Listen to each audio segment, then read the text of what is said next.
You can open your phone for a few harmless minutes, scroll without any clear intention, and somehow close the app feeling heavier than before. Nothing dramatic happened. No one insulted you. No bad news appeared. And yet your mood dropped, your motivation faded, and a quiet sense of inadequacy settled in. It's one of the most common modern experiences, and because it's so normalized, most people assume it's a personal weakness, that maybe they're too sensitive, too insecure, or not confident enough. But this reaction isn't a flaw in your character. It's a predictable psychological response to how social media is designed to interact with the human brain. Social media doesn't make you feel bad by accident. It doesn't even do it through obvious negativity. In fact, most of the content that quietly lowers your self-worth looks positive on the surface. Success stories, perfect bodies, productive routines, happy couples, confident faces. The problem isn't that these things exist. The problem is the context in which your brain is consuming them. Your mind evolved to compare itself within small, stable groups, not against thousands of highly curated highlight reels every single day. Your brain is constantly asking one fundamental question: where do I stand? In small communities, this question helped humans survive. Comparison told you whether you were safe, accepted, and valuable within the group. But social media hijacks this system and stretches it far beyond its limits. Instead of comparing yourself to a handful of peers, you're now subconsciously comparing yourself to the top 1% of moments from thousands of people. And your brain does not label those images as entertainment. It processes them as social information. Psychologically, this triggers what researchers call upward social comparison. You are repeatedly exposed to people who appear more attractive, more successful, more confident, more fulfilled than you. Even if you know logically that what you're seeing is filtered, staged, and incomplete, your emotional brain doesn't operate on logic. It operates on patterns. And the pattern it keeps detecting is this: others are doing better than you.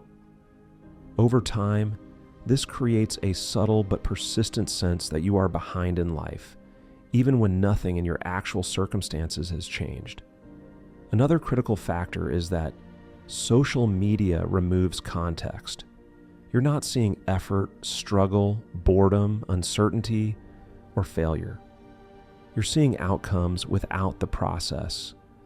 And when the brain sees outcomes without process, it fills in the gaps by assuming effortlessness. Other people look happy without trying, successful without stress, confident without doubt. Meanwhile, you experience your own life from the inside, with full access to every insecurity, hesitation, and unfinished thought. This creates an unfair comparison between your behind the scenes and everyone else's highlight reel, and no one wins that comparison. Neuroscience adds another layer to this. Every scroll exposes your brain to rapid, unpredictable rewards. Likes, interesting posts, attractive faces, validation signals. This triggers dopamine, the neurotransmitter associated with motivation and anticipation. But dopamine isn't a happiness chemical, it's a wanting chemical. The more it's stimulated, the more your brain feels a sense of lack. You're not enjoying what you have, you're chasing what you don't. After prolonged scrolling, your baseline satisfaction drops, making your real life feel dull, slow, and insufficient by comparison. Social media also subtly shifts your attention away from internal validation toward external measurement.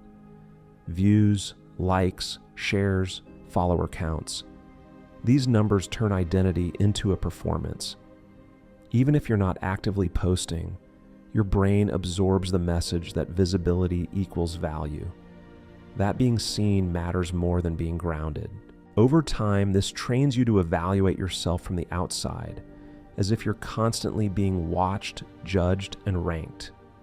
Psychologists call this self-objectification, and it's strongly linked to anxiety, low self-esteem, and chronic self-criticism. There's also a quiet erosion of self-trust that happens. When you consume endless opinions, lifestyles, advice, and standards, your own internal compass starts to weaken. You stop asking, "What do I actually want?" and start asking, "What looks right?"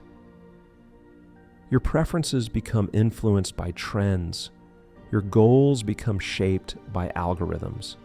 And when your life doesn't match what's being rewarded online, it can feel like you're doing something wrong, even when you're living in alignment with your own values. What makes all of this especially powerful is that it happens passively. You don't choose to compare yourself consciously. Your nervous system does it automatically. And because the discomfort is subtle, many people respond by scrolling more, not less. They chase relief in the same environment that caused the tension, hoping the next post will finally make them feel inspired instead of inadequate. This creates a loop where short-term stimulation replaces long-term self-worth. So what's the solution? It's not deleting every app or isolating yourself from the modern world. And it's not trying to force confidence while continuing to consume content that undermines it. The real shift starts when you stop interpreting the emotional aftermath of social media as a personal failure. Feeling worse after scrolling isn't a sign that you're weak. It's a sign that your brain is reacting exactly as it was designed to in an environment it was never meant to handle. The most powerful change happens when you restore context and agency. Curate what you consume. Reduce exposure to content that triggers constant comparison. Pay attention to how your body feels after certain types of scrolling, not just what you think about the content intellectually.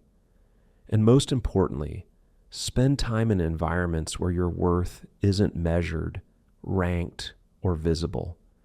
Spaces where you are valued for being present, not impressive.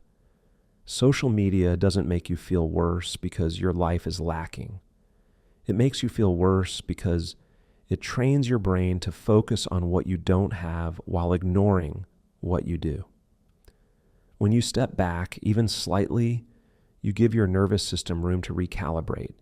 Your sense of self becomes quieter, steadier, and less reactive. And eventually something shifts. You start to feel more grounded without needing constant validation. Your goals feel more personal. Your confidence feels less performative.